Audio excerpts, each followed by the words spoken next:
Greetings, everyone. My name is Father Sebastiaan. I'm the Impresario of the Endless Night Vampire Ball. And this year we're doing our final event in New Orleans for the Halloween weekend and Dia de Muertos. And I have a very special guest, our guest of honor, DJ Zedkiel from Mexico City.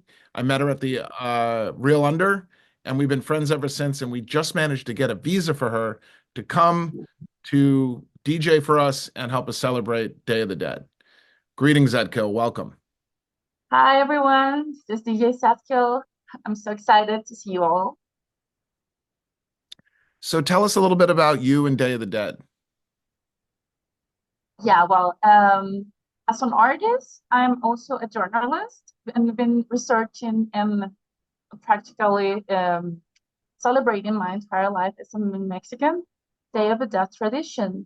It's a tradition that honor our beloved faithful departed, and we actually believe that this is like a week that the thin veil between the living dead and the dead are help us to come together with our soul, with the souls of our beloved departed. So we celebrate not only on the 1st and the 2nd of November, but as well on the 31st on Halloween and a week before, because we celebrate, it's like a mix of our pre-Hispanic and Spanish heritage. Like we celebrate as well the Catholic heritage and our ancestors and old goddesses from Mexicas or Aztecs. That's awesome. So what are the origins of Day of the Dead? The origins are certainly uncertain, but we had some Day of the Dead rites before Spanish conquerors arrived, like for Micantecutli, which is the god of death. Um, and we used to make some offerings, food offerings and rituals for the dead in order to welcome them and to make like the earth more fertile. Mhm. So when the Spanish conquerors arrived, they brought us Catholic religion, and it was like some sort of mixture. And then once we started to praise for our departed, to remember them, and with such memory, but like exchanging darkness or a sadness for them, for a joyful memoration for their lives. So we respect that, and we try to make them joyful as well as we are happy when someone is birth. So it's like we believe that there is another stage in our existence beyond death, and that death come back in these days to celebrate as they were alive with us. So we get them with treats and food and their favorite drinks and everything. Mhm. So it's nice because we don't believe that our existence ends on death.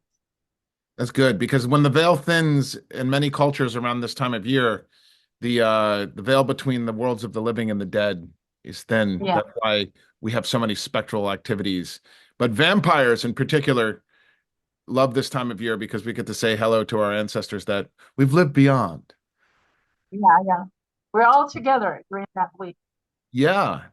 So we do you know what happened? Why we moved it to Dia de Muertos in New Orleans?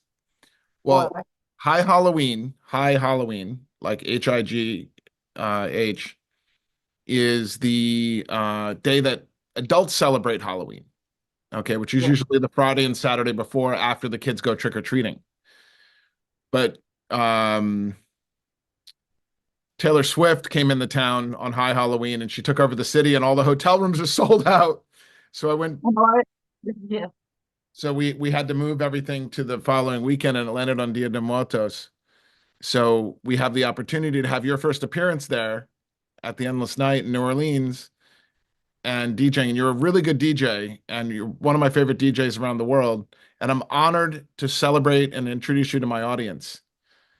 Um, um, so Taylor Swift kind of brought the Mexican culture, forced the Mexican culture over into the Endless Night.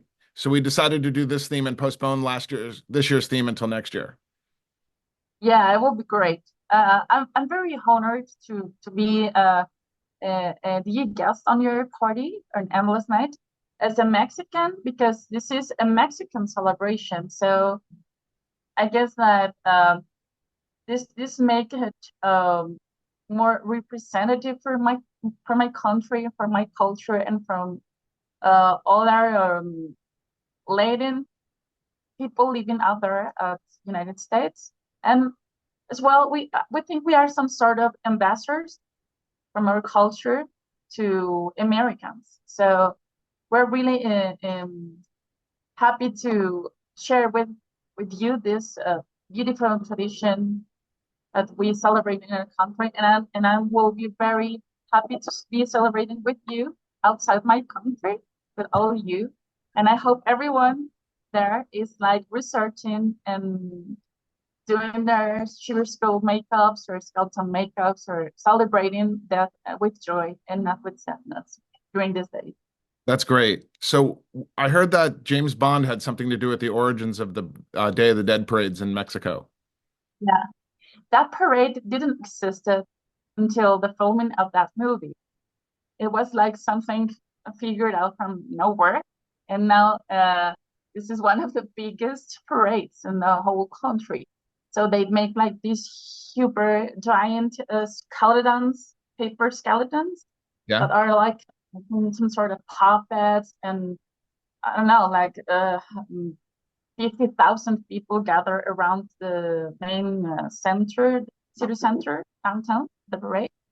And people from all around the world come to participate in the Katrina's makeup parade because it's also like some sort of beauty pageant.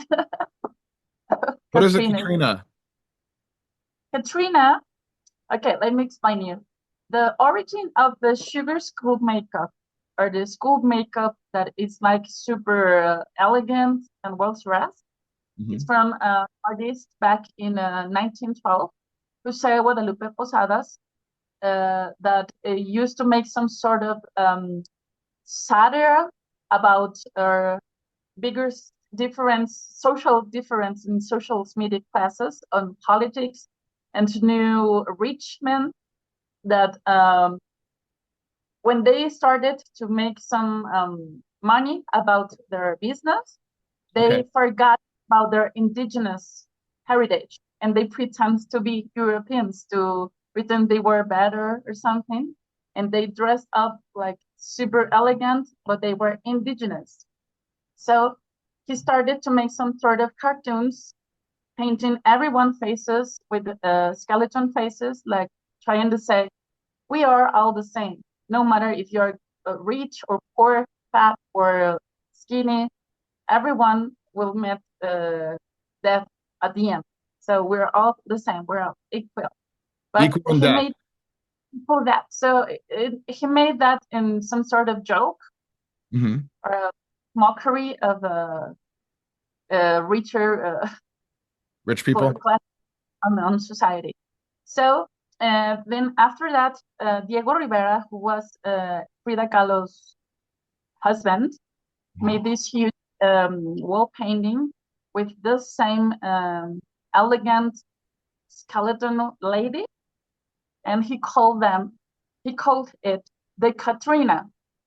The Katrina means in Mexico a very wealthy and super elegant lady Okay. who's very cool. So uh, that's why it's very funny to see everyone wearing a school makeup or sugar school makeups because this is like some sort of you're laughing at that, you're laughing at yourself, you're laughing at all what you pretend to be. Okay, it's a costume, but we need to separate Katrina's sugar school makeups and pre-Hispanic school makeup. Okay, pre-Hispanic school makeup are the ones that are wore by Aztec or Mexica dancers Okay. at wells or at any interpretation of pre-Hispanic rites that are very different from the tradition of Day of the Dead. I mean, if you are a truly native indigenous people, you can wear that kind of full pre-Hispanic or Mayan or Aztec Greeks makeup. If you are not, it will be like disrespectful of cultural appropriation. But if you're wearing this kind of makeup, which is sugar skull candy prep, it is so colorful with flowers and stars and colors. That's okay. You can wear Okay, it. so what we know as Katrina makeup, the sugar skulls, is okay to do makeup for. Yeah, yeah.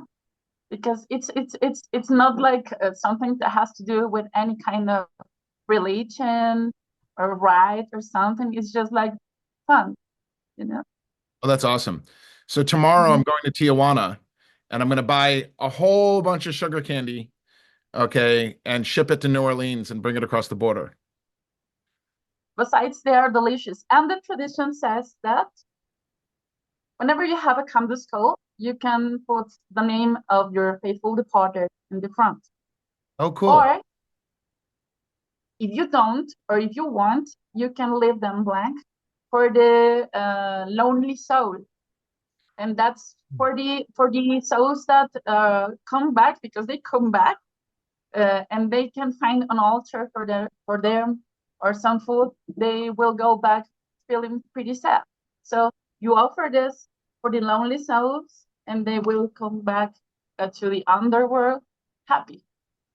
Now, what are some other what's some other symbolism that we haven't discussed? The colors of flowers?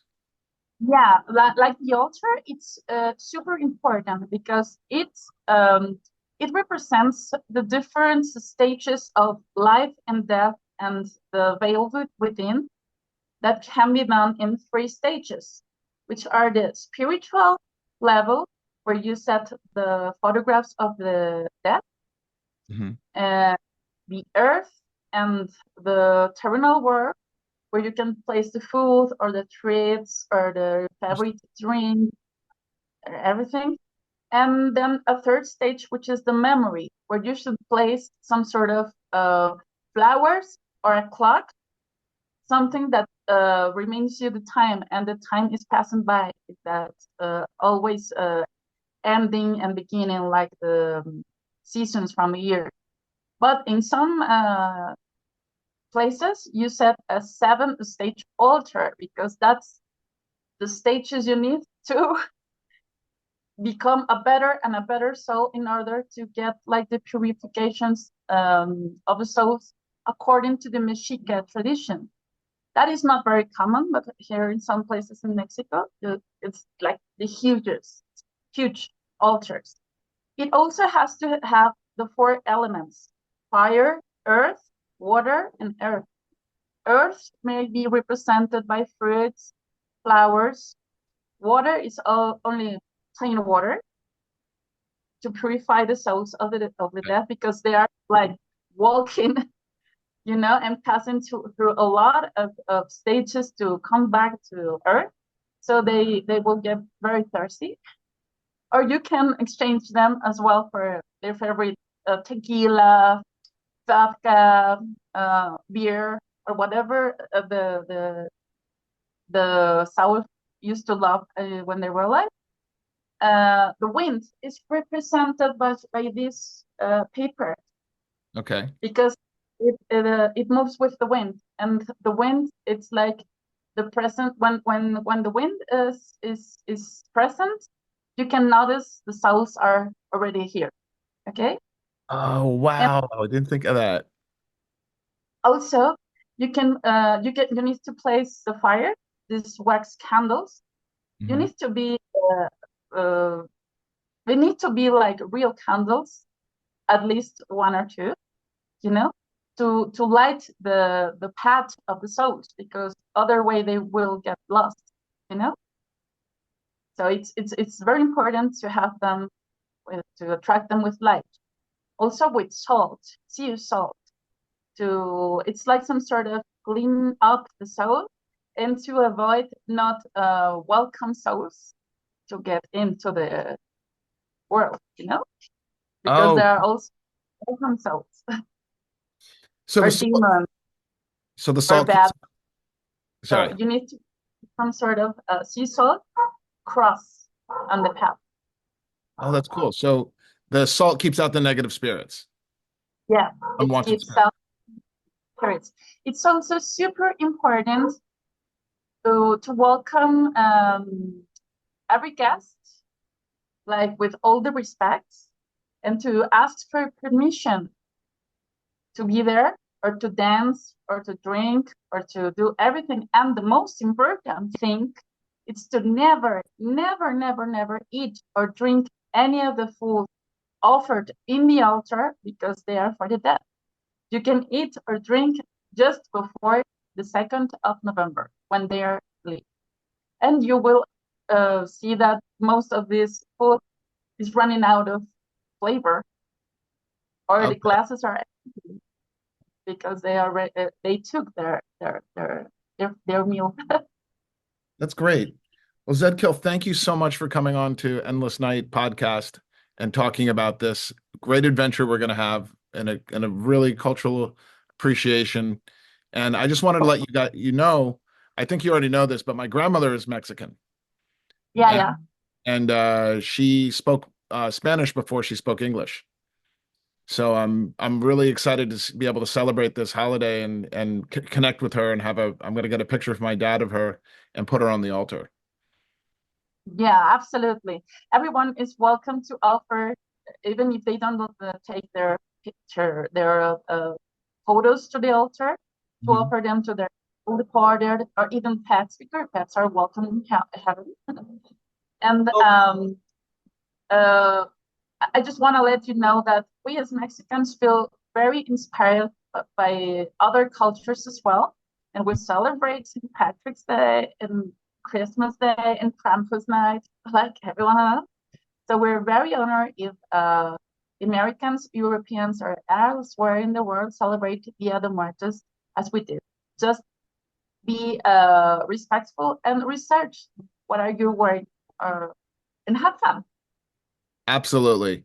I'll see you in New Orleans, and I'm looking forward to hanging out with you and putting an altar together. We're going to do a big altar in the House of Blues for the Day of the Dead. So everyone, bring your pictures of your loved ones, and we'll have candles for you to light at the altar for Dia de Muertos and Endless Night 2024 at the House of Blues in New Orleans with our special guest DJ Zedkill, who will be performing on the main stage. So rock and roll. Rock and roll. Thank you. See you guys.